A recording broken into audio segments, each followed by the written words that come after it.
जगभरातील शिवभक्तांमध्ये आज शिवजयंतीनिमित्त मोठ्या उत्साहाचं वातावरण पाहायला मिळतं।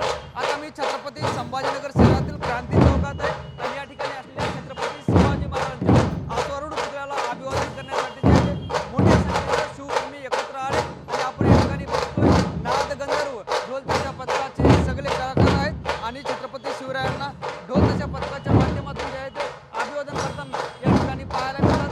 तर रात्री 12 वाजता जे आहे ते जन्मोत्सवाला प्रारंभ या ठिकाणी झाला आहे आणि आपण या ठिकाणी बघतोय छत्रपती शिवाजी महाराजांचा हा आश्वारूढ पुतळा या ठिकाणी आहे आणि या महाराजांच्या पुतळ्याला अभिवादन करण्यासाठी रात्रीपासून या ठिकाणी आहे ती मोठी गर्दी आपल्याला पाहायला मिळते। मध्यरात्री जे आहे ते हा संपूर्ण परिसर शिवभक्तांनी फुलून गेला होता आणि या ठिकाणी जी मोठी आतिषबाजी सुद्धा करण्यात आली आणि आज दिवसभर जे शहरातून वेगवेगळ्या रॅल्या काढल्या जाणार आहेत। जवळपास 75 रॅल्या आहेत, 7 मशाल रॅली आहेत आणि त्यानंतर जे आहे ते 10 ते 11 दरम्यान छत्रपती शिवाजी महाराज यांच्या पुतळ्यावर पुष्पवृष्टी सुद्धा केली जाणार आहे। एकंदरीत जे आहे ते सगळ्या शिवसैनिकांमध्ये उत्साहाचं आणि चैतन्याचं वातावरण आपल्याला या ठिकाणी पाहायला मिळतं आणि मोठ्या उत्साह छत्रपती संभाजीनगरमध्ये शिवजयंती होताना आपल्याला पाहायला मिळतं।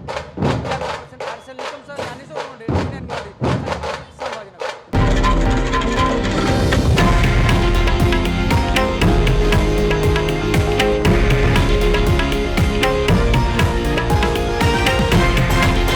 हे आहे देशातील नंबर 1 न्यूज नेटवर्क आणि आपण पाहत आहात TV9 मराठी, एकमेव।